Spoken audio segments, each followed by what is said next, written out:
여러분 안녕하십니까? 시사쇼 정치다 김보건입니다. 김정숙 여사 인도 순방에 대한 새로운 의혹이 제기됐습니다. 김정숙 여사가 인도 측에서 선물 받은 그 국가 기록물을 훼손하고 무단 반출했다는 의혹입니다. 자세한 내용 꼼꼼히 따져드리겠습니다. 그리고 포항 영일만 앞바다에 최대 140억 배럴의 석유와 가스 매장 가능성을 분석했던 미국의 액트지오사 대표가 오늘 한국에 왔습니다. 국내에서 제기되고 있는 여러 의혹들을 불식시킬 수 있을지 잠시 뒤에 짚어드립니다. 저는 1분 뒤에 돌아오죠.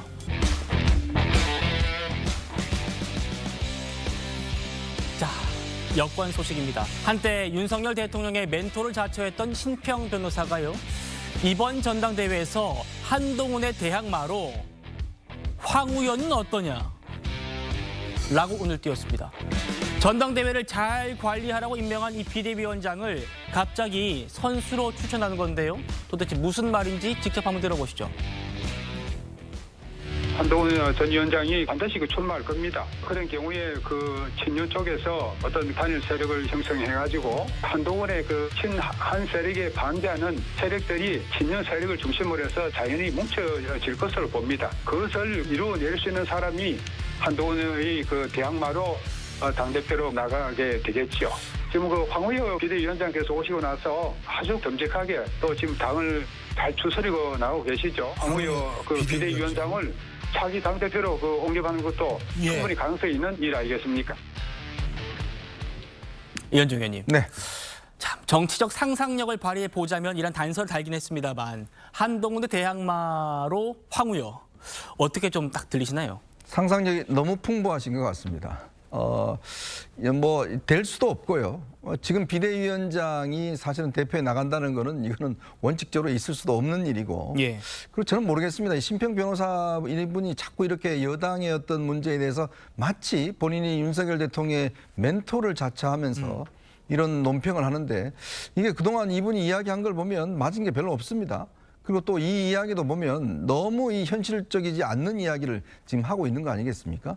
자, 지금 상황에서 과연 윤 대통령이 당의 어떤 친윤 세력을 이끌어낼 수 있는 힘이 있을까요? 저는 별로 없다고 봅니다. 예. 더군다나 지금 황우여 위원장은 이미 정계 은퇴를 한 지 8년이 된 분입니다. 근데 이번에 지금 제가 듣기로는 아마 지난번 총선 때 비례대표 공천을 신청한 걸로 알고 있는데요. 근데 이번에 이분이 또 다시 복귀를 하지 않습니까? 근데 과연 지금 이 당의 얼굴로서 과연 이 적절한가에 대한 것들은 당 내외에서도 다 회의적인 시각들이 많습니다. 왜냐하면 본인의 이야기가 지금 계속 왔다 갔다 하고 정리를 못하는 상황이기 때문에 특히 백서 문제라든지 지도체제 문제라든지 이런 것 때문에 논란이 계속되고 있는 상황인데 근데 이분을 다시 대표로 간다? 이거는 제가 볼 때는 너무 상상력이 풍부하셔서 한 이야기 같고 비상대책위원장입니다. 소위 이제 이 선거 관리를 하기 위해서 잠시 온 분이에요. 물론 본인으로서는 욕심이 있을지도 모르겠지만 그런 상황에서 심판이 갑자기 옷 벗고 선수로 뛸 수가 있겠습니까? 네. 그런 거를 어떻게 저렇게 이야기를 할 수 있는지 저는 참 이해가 안 됩니다. 알겠습니다. 오늘 페이스북 글을 통해서도 이 신평 변호사가 이렇게 얘기를 했습니다. 정치적 자산이 빈약한 한동훈은 이번 전대에 출마를 하지 않으면 쉽게 잊힐 가능성이 높기 때문에 반드시 출마할 것이다.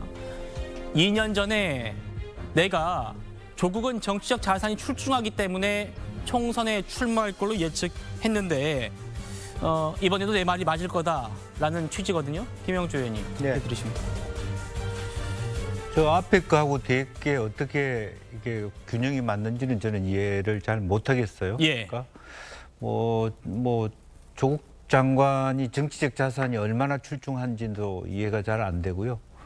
또 한동훈 비대위원장이 정치적 자산이 빈약하다. 경험이 없는 것은 그렇다 하지만 지금 현재 누가 보더라도 여론조사상으로 룰이 어떻게 되든 간에 압도적 1위를 하고 있고요. 이재명 대표하고 다음 대선에 1, 2위를 나누는 그게 자산이 아니고 뭐겠습니까? 이제 그런 부분들에 대하여 지금 현재 저렇게 평가하면은 결국 자기 말이 맞을 가능성이 높다 이런 논리로 썼는데 좀 이해가 잘 되지 않습니다. 저는 아직도 한동훈 비대위원장이 출마 안 할 가능성도 좀 있다고 봅니다. 주도적으로 예. 봤을 때. 어쨌든 본인은 지금 현재로서는 나오면 당선된다고 이해할 수 있고, 그렇지만 자기 선택의 권한만 남아있는 것이지 당선될 거냐 안 될 거냐를 기대하는 그 순간을 뛰어넘어 가 있거든요. 네. 또 하나는 심평 변호사가 황우여 비대위원장 얘기하는데 그 말이 안 되는 건 둘째치고, 만약 윤 대통령의 그런 어떤 대항마를, 한동훈 대항마를 맞는다면 나경원이나 원희룡이나 유승민이나 이런 자기 대권 후보군에서 선택을 하지, 정말 정계 은퇴하신 저 황우여 어르신을 말하자면 대항마로 해서 그러면 저분을 나중에 대선 후보로 만들겠다는 겁니까? 저는 그런 가능성이 높지 않다고 보여지고요. 지금도 실제적으로 보면 황우여 비대위원장이 전당대회를 자기 이름으로 흥행시키기 위한 생각에 몰두하고 있지, 네. 전혀 그와 같은 생각을 하고는 있지 않는 것 같다, 그런 생각을 하게 됩니다. 네. 어수룩하지만 당수가 8단이라는 어당팔 황우여 위원장. 본인은 전당대회 출마할 뜻이 있을까요? 일단 그동안의 목소리에서 혹시나 그런 마음이 느껴지시는지 시청자 여러분께서 한번 판단해 보시죠. 전당대회 준비를 신속히 만전을 기함은 물론 화급한 민생, 초미의 관심인 당 혁신도 소홀히 하지 않을 것입니다. 우리는 관리형이기 때문에 전당대회 준비만 하지 이랬다가는요, 당이 정말 국민의 아주 큰 질책을 받게 될 거예요. 한동훈 비대위원장이 나오기 위해서 밀어주는 것이다, 이런 얘기도 있고요. 출마 문제와 전당대회를 결부하는 거는 글쎄요, 당으로서는 그렇게 특정인에 대한 생각을 하면서 일을 할 수는 없죠. 홍준표 시장은 당대표 행세하지 마셔라. 계속 지속적으로 얘기를 하시는데 저는 그 두 말씀을 다 저의 힘이 된다고 봐요. 저의 에너지로 사용하겠습니다. 자, 지금 국민의힘 지도부가요, 이번 전당대회, 그러니까 당대표 선거에서 2등을 한 후보, 원래는 1등만 당대표하고 나머지 최고위원 경선에서 당선된 분들이 지도부에 합류하는데, 당대표 경선에서 2등한 분이 수석 최고위원으로 들어가는 그런 절충형 지도체제를 논의하는 걸로 알려졌는데, 황우여 비대위원장도 여기에 힘을 실었거든요. 정 변호사님, 이렇게 되면 최고 득표자와 차점자가 정대표, 부대표 이렇게 되는 겁니다. 글쎄요, 저는 이런 식의 정당을 본 기억이 없거든요. 그다음에 지금 국민의힘 상황이 이렇게 정대표와 부대표, 대통령과 부통령을 그런 형식으로 할 만한 그런 상황인가? 전 거기에 대해서 굉장히 회의감 같은 게 들고요. 이렇게 했다가 오히려 죽두밥도 아니고 그 당이 산으로 가는 그런 결과가 초래되면 어떡할까? 저는 그런 생각이 들고요. 아니, 차라리 그냥 한동훈 비대위원장 보고 그냥 차라리 나오지 말라고 하세요. 그게 차라리 낫지. 이거는 누가 봐도 한동훈 비대위원장이 1등할 게 뻔하니까 예. 2등을 높여가지고 견제하겠다 이런 식으로밖에 해석이 안 되지 않습니까? 이런 식으로 만약에 됐다라고 하면 한동훈 비대위원장과 부대표하고 맨날 사사건건 부딪히는데, 제 생각엔 지금 여당 상황이 어떻습니까? 여당은 100석밖에 없어요. 야당은 200석이고 이러한 상황에서 또 그 내부적으로도 분열을 하겠다, 이런 그 사고방식은 제가 봤을 때는 필패 그 사고방식이 아닌가, 저는 그런 우려가 듭니다. 알겠습니다. 황우여 위원장, 지난달에 저희 뉴스9에 출연을 해가지고 한동훈 전 위원장의 출마 여부에 대해서 이렇게 말했었습니다. 들어보시죠. 한 전 위원장이 나오는 게 좋습니까? 안 나오는 게 나은가요? 본인의 거취에 대해서는 우리가 누구보다도 한동훈 위원장을 아끼는 사람이죠.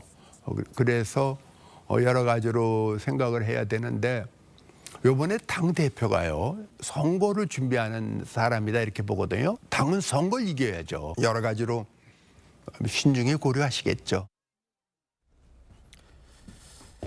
한동훈을 견제하기 위해서 부대표를 둘 것인가, 아니면 황우여 위원장 본인이 출마를 할 것인가, 이런 얘기들이 지금 나오고 있어서요. 여기에 대해서 당내 친한계로 꼽히는 장동혁 의원이 총선 이후에 한동훈을 향한 그 공격들이 오히려 한동훈을 끌어내고 있다, 이렇게 말했습니다. 들어보시죠. 한동훈 위원장은 요즘 뭐 하고 지내십니까? 주로 집에 계신 것 같습니다. 자주 소통하고 있습니다. 전당대회 시기 언제로 갈 것 같아? 뭐 이런 디테일한 질문 같은 거는 좀 주고 받으시기도 하나요? 저보다 언론 보도가 더 빠르던데요. 고생했다. 어쨌든 우리 당의 정치적 중요한 자산이고 언젠가는 다시 부를 것이다. 때를 기다리고 어떤 때 우리가 같이 또 힘을 합쳐야 될지 고민해 보자라고 한다면 저는 어쩌면 한동훈 위원장은 제 이건 전적인 개인적인 생각입니다만은 당대표 다시 출마를 고민하지 않을 수도 있다고 생각합니다. 그런데 선거 끝나자마자 모든 사람이 달려들어서 다 당신 책임이고 앞으로 절대 정치에는 발도 들이면 안 되겠다라는 듯이 계속해서 한동훈 위원장을 공격하고 있는 이 마당입니다. 연중 의원님. 네. 한동훈 어차피 1등 할 거니까 2등 부대표를 만들어가지고 견제하자 이런 얘기까지 나오고 황우여를 친윤계 후보로 내세우자 이런 얘기까지 나오는 상황에서 지금 장동영 의원 얘기 들으셨습니다. 네. 들으셨어요. 그러면 지난 대선에서 윤석열 대통령이 1등 했으니까 1등 윤석열 대통령, 2등 이재명 대표 같이 정통령, 부통령 이렇게 하면 될까요? 더군다나 지금 이 민주당은 상대적입니다. 민주당은 이재명 대표 오로지 1인 체제로 해서 돌격 앞으로 하고 있지 않습니까? 오늘 뭐 국회 부의장도 다 뽑고 이제 모든 거 다 한다는 거 아니겠어요? 근데 지금 거기에 맞설 여당은 집단 지도체에서 매일같이 논쟁하고 매일처럼 당내 분란 일으키고 그러면 국민들이 어떻게 보시겠습니까? 결국은 상대적인 겁니다. 즉 약자예요. 지금 그 여당은. 그렇다면 여당은 더 똘똘 뭉쳐서 지금 일사불란하게 움직여야 되는데 그게 아니라 한동훈이 오니까 권력을 좀 힘을 빼야 되니까 어쨌건 좀 줄이자라고 이야기를 하고 있는데 저는 지금 한동훈 전 위원장의 어떤 등판 문제가 단지 이렇게 주변에서 자꾸 이제 부추기는 그런 측면 뭐도 일부 있겠지만 가장 근본적으로는 지금 사실은 이 여당이 윤석열 정부가 엄청난 위기에 있습니다. 자칫하면 지금 벌써 뭐 이 야당에서는 탄핵과 개헌 뭐 등등 이야기하고 있는 거 아니겠습니까? 자, 그런 상황에 어떻게 하든지 국민의힘을 개혁해야 되고 정당을 개혁해야 됩니다. 그러지 않고서는 이 윤석열 정부 3년 동안 버텨낼 수가 없어요. 자, 그런 관점에서 한동훈 전 위원장의 고민이 깊어지는 겁니다. 네. 즉 야당에서 어떤 면에서 국민적 흥행, 국민적 지지 이런 것들을 가질 수 있는 사람이 지금 한 위원장뿐인데 그러면 내가 나서서 과연 이 윤석열 정부를 어떻게 뒷받침해야 되는데 과연 그렇게 할 것인지 개인적으로 보면 윤 대통령이 별로 좋아하지 않는 것 같으니까 뒤로 빠질 것인지 빠지면 그럼 당은 어떻게 되겠어요? 네. 좀 전에 봤지만 이제 관심이 없습니다. 이게 지금 보면 황우여 위원장 뭐 솔직히 제가 말씀드리면 국민들이 지금 관심이 있을까요? 별로 없어요.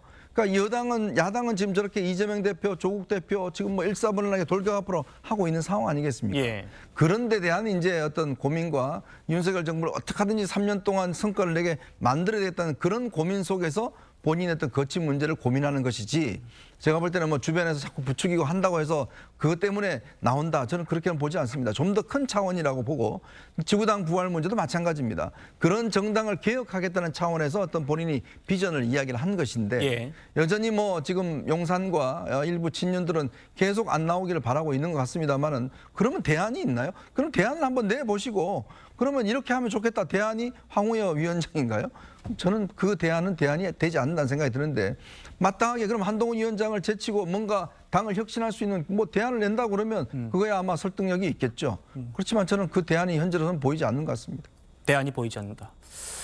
알겠습니다. 국민의힘 상황까지 짚어봤고요. 저희는 다음 주제로 넘어가도록 하겠습니다.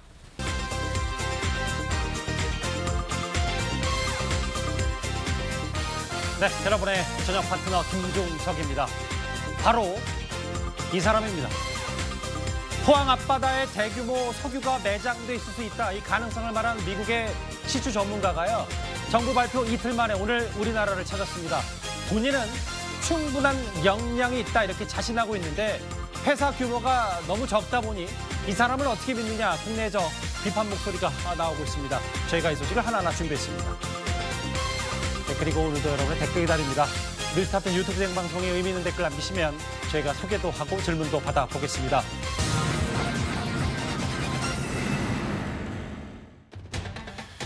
지금부터 5위와 9위를 만나볼 텐데요. 다음 달 25일로 잠정적으로 정해진 국민의힘의 전당대회를 앞두고 당내에서 진짜 한동훈 전 위원장 본격 견제에 들어간 걸까요? 심평 변호사가 또 한마디 했습니다. 사실 한동훈 전 위원장 아시겠지만 저희 뉴스타트를 통해서라도 심평 변호사의 몇몇 주장에는 사실관계가 다르다면서 이례적으로 바로 잡기도 했었는데요. 심평 변호사가 어제 이런 말을 했습니다. 윤심이만 꼭 작용한다기보다도 이 한동훈의 친한 세력에 반대하는 세력들이 친윤 세력을 중심으로 해서 자연히 뭉쳐질 것으로 봅니다. 그것을 이루어낼 수 있는 사람이 한동훈의 계약마로 당대표로 나가게 되겠지요. 지금 황우여 비대위원장께서 오시고 나서 아주 듬직하게 또 지금 당을 잘 추스리고 나오고 계시죠. 윤석열 정부가 상대해야 했던 당대표들 어느 분보다도 더 국민의힘을 잘 이끌어 나오고 있다 봅니다. 그래서 감히 어떤 정치적 상상력을 발휘한다 그러면은 황우여 비대위원장을 차기 당대표로 옹립하는 것도 충분히 가능성이 있는 일 아니겠습니까?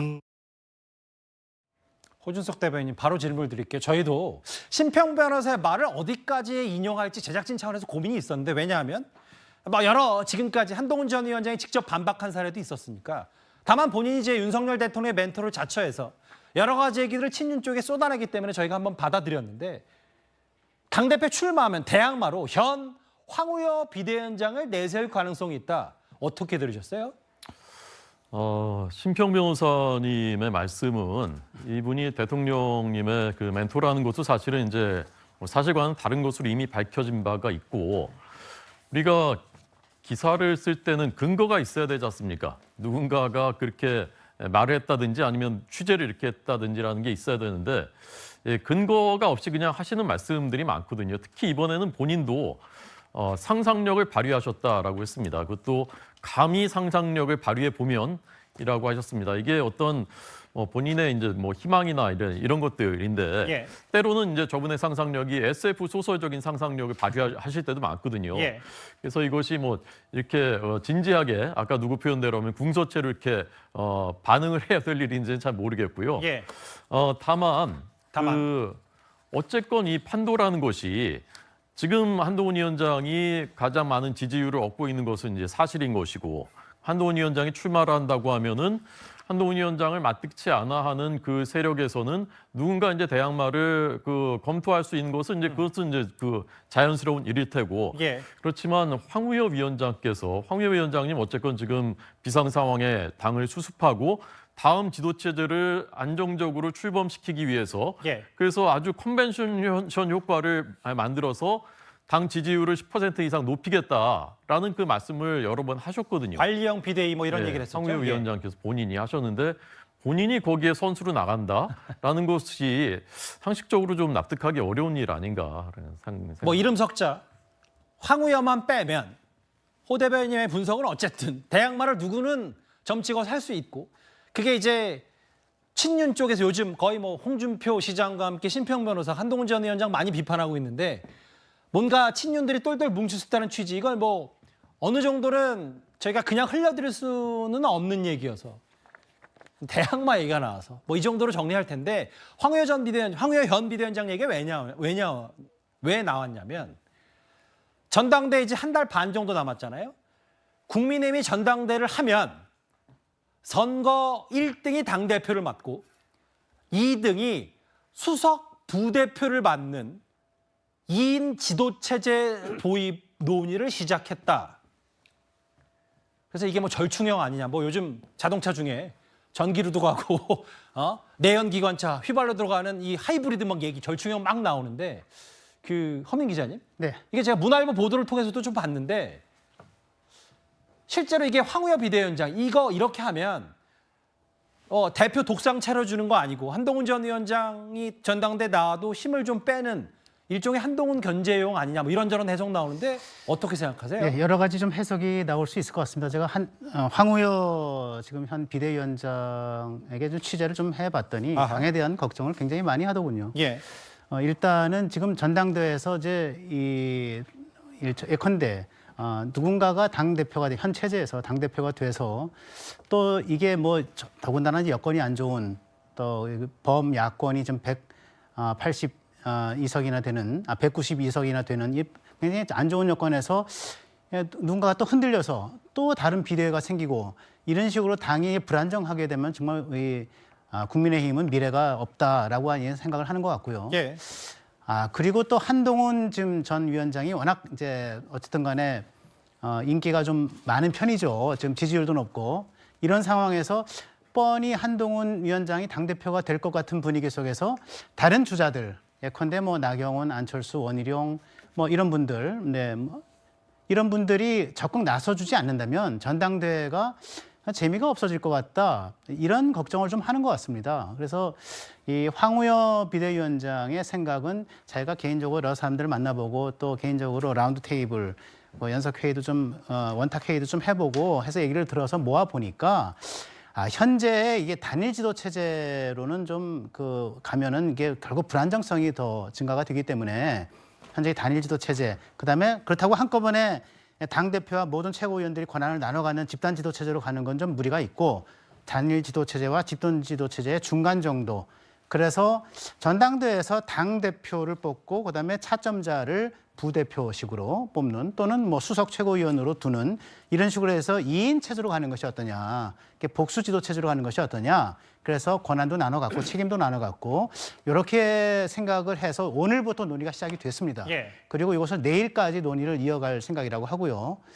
그런데 지금 뭐 일단은 의원총회에서는 이게 집단 지도 체제로 가는 것은 맞지 않다 또는 복수 체제로 하는 것은 맞지 않다 이런 식의 의견을 모았기 때문에 그것을 쉽게 당론을 변경하기는 좀 어려울 것 같은데 어쨌든 황우여 이 비대위원장의 머릿속에는 지금 당을 걱정하는 그런 생각이 있는 것 같고요. 한편으로는 이러한 이제 복수 지도체 또는 이은 지도체제를 통해서 한동훈 1인 지도체제보다는 더 뭔가 체크 앤 밸런스, 견제를 할 수 있는 구도를 만들어야 다른 당권 주자들도 좀 나설 수 있지 않겠느냐라고 하는 생각을 해보는 것 같습니다, 지금. 그러니까 이거예요. 그러니까 김진욱 대변인, 뭐 당내 원래 상대당이든 뭐든 당내 사정은 잘 아시니까 만약에 전당대회 한동훈 전 위원장이 나온다 치면 당선 가능성이 현재로서는 매우 높다.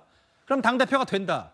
근데 이제 원래는 1인 당대표 체제였는데 2인으로 만들어버리면 여기에 뭐 아까 혹시 얘기하는 아까 호준석 대변인 얘기도 하셨지만 신평 변호사가 말한 대항마, 친윤 쪽에 넣어버리면 한동훈 전 위원장 견제할 수 있지 않냐. 전당대회에 나오지도 않았는데 나올 사람 생각해서 뭔가 견제한다는 프레임. 이거 어떻게 생각하세요? 충분히 가능성은 있는 겁니다. 지금 허민 기자님께서 말씀 주셨던 것처럼 이 단일 지도 체제냐 집단 지도 체제냐에 따라서 이 대표의 그 권한이 상당히 달라지거든요. 그런데 좀 뭐 아무리 절충형 하이브리드라고 얘기를 하더라도 만약에 대표 부대표 체제가 되면은 이게 대표와 그냥 최고위원으로 뽑힌 거하고는 다를 겁니다. 그렇다면은 당연히 한동훈 전 비대위원장이 대표로 선임될 가능성이 높은 상황에서는 친윤계가 모여서 누구 한 사람만 세워서 부대표를 만들면 이 회의나 모든 당의 운영 중심이 한동훈 전 비대위원장한테만 가는 게 아니라 이거를 어쨌든 간에 나눌 수밖에 없는, 그래서 견제용이 될 수밖에 없는 그런 상황이기 때문에 아마 오늘 의원총회에서 쉽게 저런 이 절충형이라든지 복수의 지도체제를 받아들이지 못한다는 얘기가 나왔을 거고요. 예. 아마도 한동훈 전 비대위원장이 급격하게 비윤의 길로 가는 걸 막고 싶어하는 친윤계의 의지가 저기에 좀 담겨 있는 게 아니라는 생각은 좀 드네요. 글쎄요, 뭐 아직 근데 이제 물론 7월 25일 얼마 안 남았으니까 전당대회를 조금 뭐 제때하는 것도 뭐 이런저런 한동훈 전 위원장 관련된 여러 설들이 나오니까요. 장동혁 원내대변인, 과거 사무총장으로 한동훈 전 위원장 함께했던 장동혁 대변인이 어제 이런 말을 한 바가 있습니다. 너무 고생하고 소모됐으니까 좀 쉬고 있어라. 그렇지. 언젠가는 다시 부를 것이다. 네. 정말 고생했다. 네. 어떤 아쉬운 점들이 있는 것은 우리가 한번 고민해보고 네. 우리가 뭘 바꿀지에 대해서 우리가 고민해 볼 테니 어쨌든 당이 네. 가는 모습 지켜보면서 때를 기다리고 어떤 때 우리가 같이 또 힘을 합쳐야 될지 고민해 보자라고 한다면 저는 어쩌면 한동훈 위원장은 전적인 개인적인 생각입니다만은 당대표 다시 출마를 고민하지 않을 수도 있다고 생각합니다. 그런데 선거 끝나자마자 모든 사람이 달려들어서 다 당신 책임이고 여기서 당신이 좀 이제 사라져야 되겠고 앞으로 절대 정치에는 발도 들이면 안 되겠다라는 듯이 계속해서 한동훈 위원장을 공격하고 있는 이 마당입니다. 너무 여선왕 장관님 너무 모든 건 당신 책임이라 공격하는 마당 아닌가? 뭐 룰 부분도 뭐 그런 측면이 있다면 이거 어떻게 받아들이세요? 계속 이제 한동훈 책임론이 오히려 불면서 한동훈 등판론을 더 부각시켰다. 이렇게 이제 뭐 해석을 하고 있는데 장동혁 의원도 그런 취지에 이제 공감을 하는 것 같습니다. 특히 이제 장동혁 의원께서 당이 한동훈에게 고생했다 쉬어라 이러면은 출마 고민 안 했을 텐데 이 말씀은 지금 어쨌든 뭐 각종 여론조사에서 한동훈 전 비대위원장이 쉽게 말해서 당권 주자로서 가장 높은 지지율을 보이고 있기 때문에 당이 지금 원하고 있다. 이걸 또 바꿔서 또 말씀하신 것 같아요. 그래서 지금 장동혁 의원이 계속해서 이제 한동훈 전 비대위원장 대변인 격으로 이렇게 말씀을 많이 해주시는데 지금 이제 전당대회도 거의 코앞에 이제 앞두고 있고 한동훈 전 비대위원장 곧 출마 선언을 하지 않을까 이런 생각이 듭니다. 뭐 이제 내부 분위기는 한동훈 전 위원장이 지금 뭐 공식석상의 모습을 드러내지 않고 있지만 친윤 친한 이 부분 특히 뭐 총선 백서를 두고는 논란이 여전합니다. 그런데 이 부분이 있었어요 오늘. 친윤계 핵심 과거 윤석열 대통령의 호위무사라까지 별칭이 붙었던 이용 전 의원이 지금 장미란 차관, 문체부 차관 교체되고 이용 전 의원이 차관을 맡을 수 있다는 얘기까지 나왔습니다. 예, 차관님 다들 기대가 많으신데 우선 과제를 뭘로 생각하세요? 막중한 임무를 맡게 돼서 많이 부담스럽기도 한데 맡겨주신 만큼 또 열심히 해서 또 그 이상으로 최선을 다할 수 있도록 노력하겠습니다. 이게 저 불편한 질문일 수는 있는데 이야기가 많이 나와서 드리는데 안민석 의원 발언에 대해서 어떻게 생각하세요? 네, 뭐 염려해 주셔서 저는 그 소식 접하고 내가 더 열심히 해야 되겠다 염려해 주실 만큼 그 이상으로 부응해야겠다라는 생각을 했습니다. 장미란 차관 대신 이용 차관 교체 얘기 나오는데 허민 기자님 이런 것 같아요. 뭐 역대 어느 청와대든 대통령실이든 뭐 본인들과 인연이 깊고 뭔가 국정 철학을 갖춘 사람을 임명하기도 해요. 두 번째는 또 이용 의원이 전 의원이 봅슬레이 또 대표팀 국가대표팀 감독도 지냈기 때문에 전문성이 있다고 하더라도 대통령이 국정기조를 바꾸겠다고 하는데 뭔가 친한 사람을 다시 대통령실 용산으로 불러들이는 것 자체가 부적절한 거 아니냐 어떻게 판단하세요? 네, 지금 집권당이 지난 4월 10일 22대 총선에서 참패를 한 뒤에 사실은 뭐 집권당 내부에서도 그렇고 그다음에 또 소위 이제 보수의 앞날을 걱정하는 많은 사람들도 그렇고 또 뭐 국민 상당수가 그렇고 결국은 이제 대통령실과 윤석열 대통령이 먼저 바뀌어야 된다. 그리고 바뀌는 것은 결국 국정 쇄신으로 나타나야 된다. 이런 요구가 강했고요. 국정 쇄신을 하려면은 이제 제일 중요한 건 대통령의 메시지고 국정 기조고 국정 스타일이죠. 그리고 그 다음에 따라오는 것이 인적 쇄신입니다. 그리고 이제 정책 쇄신이 돼야 되고요. 그리고 그것이 이제 6개월이든 1년이 지난 다음에는 결국 이제 국정의 성과로 나타나줘야 되는 건데 그 중간 단계에서 가장 중요한 첫 번째 단계인 인적 쇄신에 있어서 지금 뭘 보여준 것이 없다. 이런 걱정들이 많이 나오고 있지 않습니까? 검찰 인사도 마찬가지고요. 물론 이제 이 집권당으로 이제 출마를 해서 떨어진 분들한테는 야당에 비해서는 여당이 갈 자리들이 많이 있어요. 그래서 또 대통령과 가까운 분들을 이렇게 채워주기도 하고 또 뭐 이용 전 의원 같은 경우에는 또 어쨌든 지금 말씀하셨던 그 봅슬레이 스켈레톤 국가 대표 감독도 맡았고 국가 대표도 맡았고 이런저런 이제 체육과 관련이 있는 인물이긴 한데 이런 미묘한 시점에 국정 쇄신의 후속책으로서 인적 쇄신을 해야 될 마당에 좀 약간은 오해될 만한 또는 실망스러운 그런 인사를 한 거 아니냐 하는 것 아니냐 이런 식의 생각을 좀 갖게 되는 것 같습니다. 아직 뭐 기용을 검토하겠다는 얘기가 나왔는데 벌써부터 여러 얘기들이 나왔죠. 집권 여당 국민의힘과 용산 대통령실 얘기까지 해봤습니다. 뉴스에 시작합니다. 저는 동정민입니다. 한덕수 국무총리가 꽤 긴 시간 유임될 것으로 보입니다. 대신 부처 장관들 개각 작업에 착수했습니다. 윤석열 정부 초기부터 함께한 6개 부처 장관이 교체 대상입니다. 국무총리 먼저 교체하고 장관 개각을 하려 했는데 결국 국회 동의, 즉 거대 야당의 동의를 받을 적임자를 찾지 못하면서 장관부터 바꾸고 총리 교체는 한동안 미뤄질 예정입니다. 안보경 기자의 단독 취재 내용입니다. 대통령실이 6개 부처 장관에 대한 교체 작업에 착수했습니다.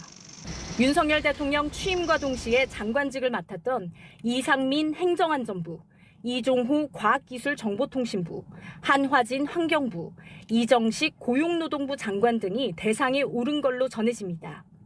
앞서 지명된 후보자들이 낙마하며 다소 늦게 취임한 조규홍 보건복지부 장관과 이주호 교육부 장관도 해당되는 걸로 알려졌습니다. 정부 시작부터 함께한 장관들을 모두 교체한 겁니다. 이제 개각이 필요합니다. 국민을 위해서 제대로 일할 수 있는 분들을 찾아서 인사를 하도록 그렇게 하겠습니다. 총선 패배 직후 사의를 표명한 한덕수 국무총리는 당분간 유임으로 가닥을 잡았습니다. 국회 인준을 통과할 만한 적임자를 찾지 못했기 때문으로 전해집니다. 22대 국회에서 192석을 차지한 범야권 동의 없이는 총리 임명이 불가능합니다. 장관은 인사청문회 후 야당의 동의 없어도 임명이 가능합니다.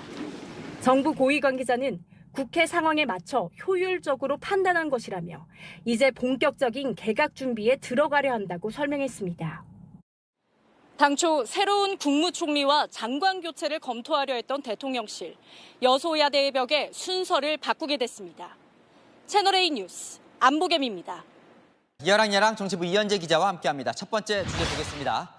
전현직 비대위원장 두 사람인데요. 사실상 무슨 대표라는 겁니까? 사실상 2인 대표입니다. 황우여 비대위원장이 오늘 원외 당협위원장들을 만나서 2인 지도체제에 대한 의견을 모아달라고 요청했습니다. 2인 지도체제, 쉽게 말해서 당대표 선거에서 1등한 사람이 대표를 하고 2등은 부대표를 하자는 겁니다. 대표 부재 시에 부대표가 그 역할을 대신하게 되니 사실상 2인 대표 체제라는 말이 나옵니다. 지금은 1등만 이제 대표라고 나머지는 이제 떨어지는 건데 왜 이렇게 자꾸 지도 체제를 바꾸는데 황우여 비대위원장이 신경을 쓰는 거예요? 자, 이제 표면적인 이유는 비대위 이제 좀 그만해야 된다라는 겁니다. 황 비대위원장은 채널A에 미국 대통령은 유고시 부통령이 자리를 이어받듯이 당대표가 사퇴해도 수석 최고위원이 대표직을 승계하면 된다고 했습니다. 지금 지도체제에서는 대표가 사퇴하면 최고위원이 자리를 이어받는 게 아니라 비대위를 띄워야 하거든요. 그런데 당내에서는 결국 이거 한동훈 견제용 아니냐 이런 해석이 많던데요. 아무래도 지금 한동훈 전 비대위원장이 가장 유력한 당권 주자다 보니까 그 2인 지도체제가 한동훈 견제용 아니냐 이런 목소리들이 나오고 있습니다. 당권을 두고 경쟁했던 2인자를 옆에 붙여두겠다는 거니까요. 자, 당대표가 돼도 비대위원장 시절처럼 원톱이 될 수는 없다 이런 압박으로도 읽힙니다. 네, 그러면 한동훈 친한계 측은 반응이 어때요? 이 지도체제 변경 시도 자체가 좀 이게 부적절하지 않냐 이런 반응입니다. 또 비윤 견제냐 이런 거죠. 한 친한계 인사는 채널A에 지난 전당대회 때는 김기현 대표를 당선시키겠다고 당신 100%로 룰을 바꾸더니 이번에는 한동훈 견제하려고 2인 체제를 거론하냐 이렇게 말했습니다. 당장 성일종 사무총장도 지도체제 개편에는 회의적입니다. 의원들 사이에서는 7월 말 전당대회까지 일정이 촉박한데 이거 괜한 논란만 일으키는 거 아니냐 이런 반발도 나옵니다. 새 대표에게 힘을 실어서 야당을 상대해야지 대표를 견제할 생각만 하냐 이런 지적도 있습니다. 특정인 때문에 지도체제를 바꾸겠다는 것인지를 분명하게 해야 됩니다. 이재명의 민주당 1각 체제로 가장 강력한 힘이 있는 이재명 대표 체제에 맞서 싸울 수 있겠습니까? 황우여 비대위원장 이런 말도 했어요. 대권 주자는 당대표에 나오면 안 된다는 식으로. 이것도 결국 한동훈 견제 아니냐 이런 해석이 나오던데요. 네, 황 비대위원장이 한 언론 인터뷰에서 임기 2년 채울 분이 새 당대표를 해야 안정적으로 지방선거를 관리할 수 있다고 말했는데요. 국민의힘 당원 당규상 당대표가 대선에 나가려면 선거 1년 반 전인 내년 9월에는 사퇴해야 해서 지방선거 지휘를 할 수 없습니다. 자, 이건 역시 유력 대권 주자인 한 전 위원장을 겨냥한 말이라는 해석이 나왔습니다. 네.